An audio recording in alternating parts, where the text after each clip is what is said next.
¿Qué tal, gente? Sean bienvenidos a un nuevo video de Teología Apasionadamente. El día de hoy quisiera tratar un tema muy apasionante y sobre todo importante. Yo diría que es principal en el aspecto propio de la palabra, porque es un principio de la teología. Hay varios principios de la teología que rigen el estudio y sobre todo le dan coherencia y la senda por la cual debe transitar para que sea una sana y verdadera teología. El día de hoy quisiera hablar de el doble principio para la constitución científica de la teología. Bueno, creo que teología está de más que la defina, pero voy a hacerlo de forma sencilla para que quienes no son entrados en este tema puedan llevarse este video de una forma más amena, más sencilla. Y vamos a hablar de teología como un conocimiento de Dios, ¿verdad? Un discurso sobre Dios que sea real, verdadero, ¿sí? Que realmente describa a Dios como lo que es o como no es.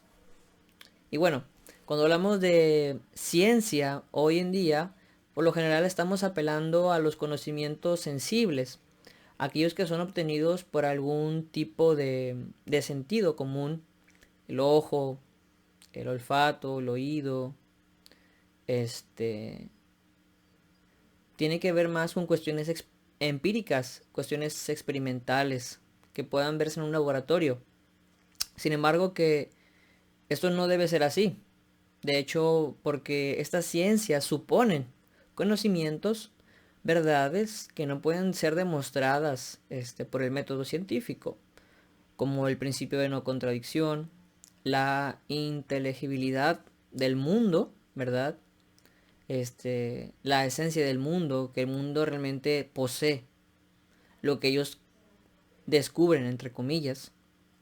Y estas cosas no los demuestra el método científico, sino que las supone para poder proceder. Y así podemos irnos. Dependiendo de la escuela y el pensamiento, ciencia va cobrando diferentes acepciones. Pero me gustaría a mí tomar la acepción aristotélica tomista de ciencia, de conocimiento, de verdad, que es la apropiación de la cosa o la acomodación de la cosa al intelecto. En libros de nociología atomista es la adecuación de la cosa al intelecto, ¿sí? Es de cierta forma apropiarme del ser, de la cosa con el intelecto.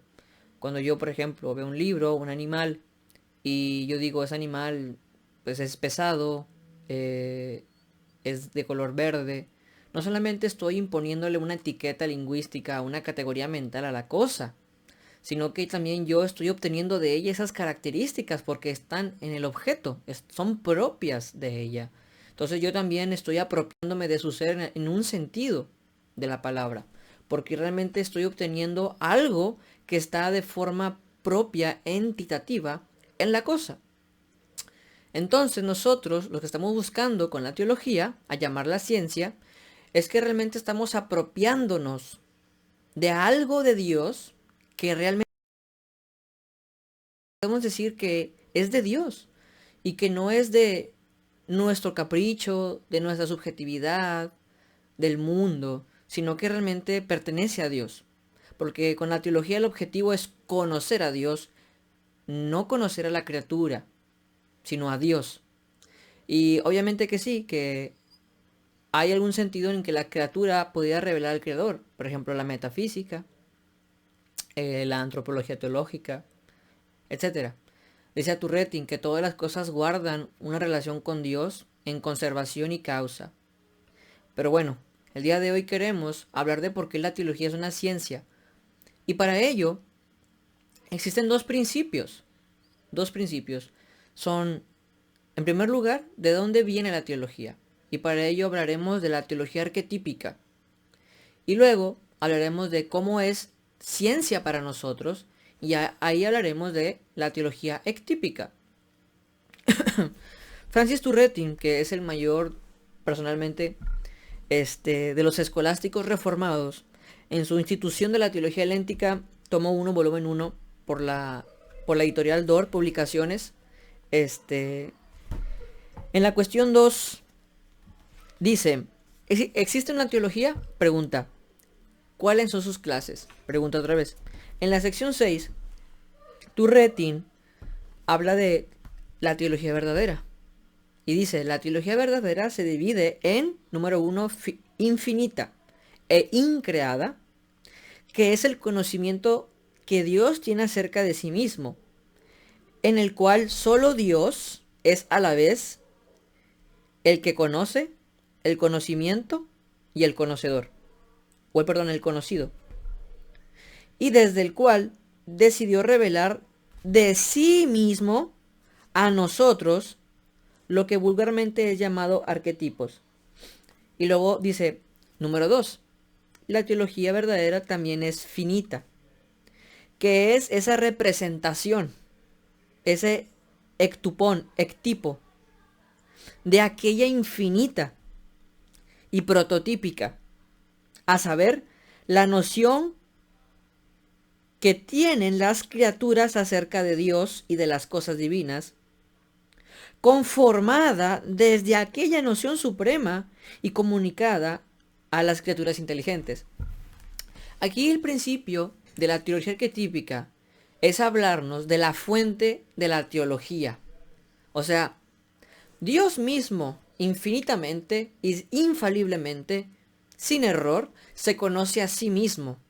O sea, no es que nosotros hagamos teología imponiéndonos a Dios. Que la fuente de la teología sea la razón humana, sean los principios de la razón humana. No, el principio de la teología es Dios. Dios se conoce a sí mismo de forma infalible, eterna y perfecta. Por eso dice Turretin, solamente Dios es el que conoce, el conocimiento y el conocido. Y fíjense bien que Turretin dice, hay una continuidad análoga. Análoga en el sentido de que el conocimiento que nosotros tenemos de Dios no es exactamente como el que Dios tiene de sí mismo, porque para eso tendríamos que ser dioses o Dios, para conocer como Dios conoce. Pero Dios ha dado nociones, una representación, ¿sí? Hay una continuidad veritativa en el conocimiento que Dios ha dado a los hombres para que podamos conocerlo. Eso es el principio ectípico de la teología. Pero ahora centrándonos en el principio arquetípico, la teología, propiamente como ciencia, que ya habíamos dicho que ciencia es apropiarse de la verdad de algo, Dios se apropia de sí mismo en su conocimiento plenamente. Esto es hermoso y esto debe traer confianza al teólogo. Dios se ha apropiado de sí mismo en su conocimiento de forma plena, infalible, de sí mismo, de todos los misterios que hay. De sí mismo sea Dios conocido, sin dejar ningún tipo de sombra o de ambigüedad. Entonces Dios tiene una ciencia. Y ahí podríamos decir que la teología es ciencia en cuanto a Dios de sí mismo, ¿sí? Pero eso no nos basta, porque cuando hablamos de ciencia, como teólogos, hablamos de la ciencia que nosotros tenemos para con Dios. Entonces, aquí viene el principio ectípico. Nosotros, como teólogos, como conocedores de Dios, no somos el principio que da origen a este conocimiento, sino Dios. Pero no conocemos como Dios. Que esto es importante, librándonos del univocismo teológico y metafísico, de querer creer de que lo mismo que se conoce a una criatura, también al creador, y esto no es así, sino que tenemos una representación, y es imperfecta, no falsa, sino imperfecta. ¿Por qué imperfecta? Porque nuestro conocimiento nunca va a ser como el de Dios, nunca va a ser pleno, nunca vamos a conocer a Dios de forma infinita, sino siempre con las limitaciones ontológicas de ser criaturas. Pero eso no quiere decir que sea falso, sino simplemente que es limitado. De igual manera que los conocimientos empíricos del mundo, ¿sí? Por ejemplo, conocer que este mueble pesa, tiene tal constitución física, química, no es lo mismo que conocerlo como aquel que guarda ropa, como aquel que fue elaborado por una persona. Este tipo de conocimiento deviene de otro tipo de forma intelectual. Ya no se puede obtener por los principios de la ciencia empírica, que esto fue el producto de algo más, de alguien más, que tiene intencionalidad. Esto deviene por otra forma de conocimiento. Igualmente nosotros tenemos un conocimiento que ya viene fundamentado por Dios, por alguien más. Nosotros ya tenemos presupuesto esos principios divinos que le dan a la teología su veracidad y su coherencia y su infabilidad. Nosotros no le damos infabilidad ni coherencia a la teología, en un sentido, sino en otro. En el primer sentido propio, de que no debemos nosotros tratar de demostrar la teología para ver si ésta es coherente, porque eso solamente lo puede hacer Dios. Si nosotros pudiéramos demostrar la teología, no necesitaríamos la revelación divina, porque nuestro intelecto sería suficiente e infalible para llegar a conocer a Dios en sus misterios. Pero la Escritura da a entender que solamente el Espíritu de Dios conoce las profundidades de Dios, no el hombre. Entonces, habiendo puesto que el principio de la verdad de la ciencia teológica subyace en Dios y Dios le da continuidad cuando a nosotros nos da esa conformidad ectípica a los hombres, es cuando ahora ya se formula la ciencia para los hombres. En esa revelación ectípica, que es Dios verdaderamente revelado del modo en que los hombres o sus criaturas inteligentes podrían recibir esa ciencia. Entonces, ¿qué es lo que hace la teología? Ciencia para nosotros es su ectipicidad, con sus propiedades ectípicas, imperfección y limitación. Como dijo Turretin, es finita. Y está dada en conformidad en las categorías en que las criaturas inteligentes pueden recibirla. Por eso nosotros, cuando hacemos teología, tenemos mucho cuidado de no caer en el univocísmo, ¿verdad? De no querer predicar de Dios propiamente, como predicamos de la criatura. Es decir, cuando yo hablo de sabiduría, de Dios, de sabiduría humana, no puedo entender que lo que se dice sabio del hombre, del mismo modo se dice sabio de Dios. O cuando hablamos de que Dios es existente real, no lo predico del mismo modo en que lo predico de que existe la laptop, existe la persona, existe México. Dios es transóntico, es decir, la existencia de Dios es mucho más real que la existencia de las cosas que yo puedo ver. Entonces, lo que da la tipicidad es que nosotros tenemos de entender que nuestro conocimiento de Dios es proporcional, es análogo, pero es verdadero. Y por lo tanto, también es limitado en cuanto a la razón puede hacer con él. La razón no puede demostrar los misterios de la fe, porque para ellos tendría que conocerlos como Dios los conoce. La razón se limita a comprender lo que la revelación dice sobre Dios, no a demostrarlo. Que esto lo abordaré en otro video acerca de la indemostrabilidad de la coherencia de la doctrina trinitaria. Pero ahorita me centraré solamente en la cientificidad de la teología. Entonces, ya que la teología es ectípica también, es amoldada a los hombres, eso hace que sea inteligible para nosotros, que sea capaz de ser comprendida y razonada por nosotros, no demostrada, sino comprendida y razonada. Obviamente hablamos de la razón ilustrada por el Espíritu, por la gracia, porque para aquel que no es creyente, estas cosas son locura, pues el no creyente cree que la razón humana y la verdad están proporcionalmente igual, que lo que es verdadero necesariamente debe de caber en su intelecto, pero el cristiano sabe que lo que es verdadero trasciende el intelecto y que a pesar de que el intelecto no sea capaz de abrazar la verdad con toda su plenitud, no por eso la verdad se hace absurda e irracional o falsa.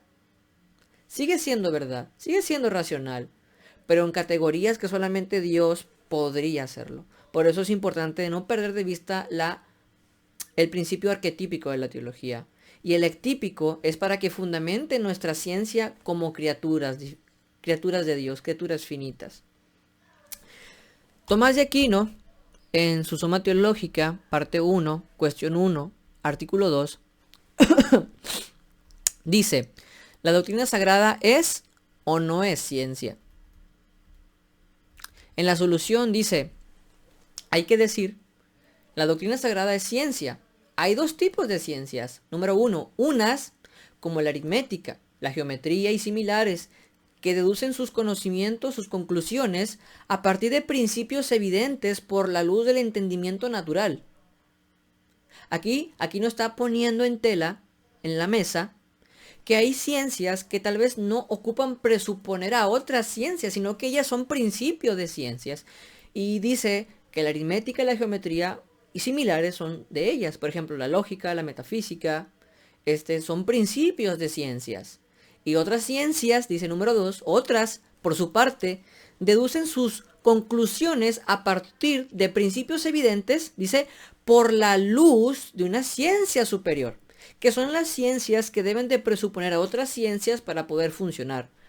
Por ejemplo, sin la lógica, las ciencias empíricas no funcionan, porque las ciencias empíricas ya presuponen la coherencia del conocimiento. Entonces también presuponen la nociología y también presuponen las propiedades intrínsecas, entitativas de las cosas. También están presuponiendo algunas verdades metafísicas. Y dice Tomás de Aquino más adelante, en este último sentido se dice que la doctrina sagrada es ciencia, puesto que saca sus conclusiones a partir de los principios evidentes por la luz de una ciencia superior. ¿Cuál ciencia superior? Esto es la ciencia de Dios. Así pues, de la misma forma que la música acepta los principios que le proporciona el matemático, la doctrina sagrada acepta los principios que por revelación le proporciona a Dios. Eso hablando de la doctrina sagrada, o sea, de la teología para nosotros. Nosotros aceptamos los principios de Dios. ¿Como cuáles? Pues el principio arquetípico, que todo Dios ya se conoce a sí mismo, que la coherencia interna, la veracidad interna de los dogmas de la revelación están en Dios. No necesitan ser probados, demostrados por el intelecto para ser creídos. La veracidad y la coherencia de estas doctrinas ya está en la ciencia de Dios. Francis Turretin, más adelante, en su Institución de la Teología Helénica, habla del hábito de la teología. Y el hábito de la teología es creer. Es creer en lo que dice Dios. Sí, la teología razona, comprende, examina, compara, que son cosas de las que la razón, más adelante Turretin dice que la razón puede hacer en la labor teológica, pero propiamente, ¿cuál es el hábito de la teología? Es creer la voz de Dios. Nosotros no vamos por ahí probando que Dios tiene razón, que lo que Dios dice es verdad, no, esto es verdad.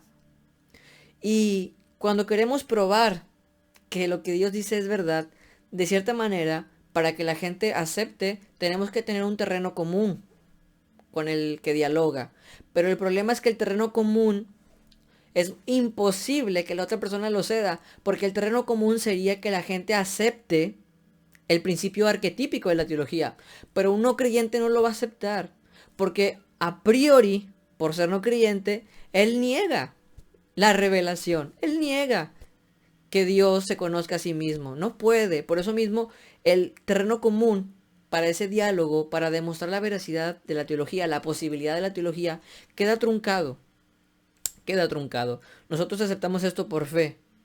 Y aunque esto le da coherencia a la teología, le da firmeza, son cosas que solamente se aceptan por la fe. Eso no quiere decir que sean irracionales, eso no quiere decir que sean falsos. El problema es que en el diálogo con los demás siempre tenemos que pisar un terreno común. ¿Por qué nosotros no aceptamos el irracionalismo oriental? ¿Por qué nosotros no aceptamos el idealismo alemán? Porque nosotros no tenemos un terreno común con ellos.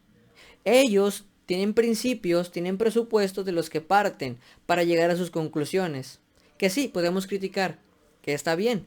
El problema es que para hacer el diálogo hay que tirar un terreno común. Y en esta labor teológica no se puede. Y bueno, pues espero que esto haya sido de bendición, espero que haya servido, porque la teología es una ciencia, en qué se fundamenta que la teología sea ciencia, qué es lo que le da a la teología su firmeza científica, veritativa, esa coherencia a la teología, qué es lo que le da, que es el principio arquetípico, y qué es lo que la convierte también en una ciencia para nosotros, que es el principio ectípico. Y bueno, entonces yo recomiendo las lecturas de Francis Turretti, gran teólogo escolástico reformado, un gran varón de Dios, bastante ejemplar, y también del grande Tomás de Aquino, que también su Suma Teológica es una obra de arte, la recomiendo completamente. Y bueno, pues espero que les haya sido de bendición, que les sirva y que Dios les bendiga.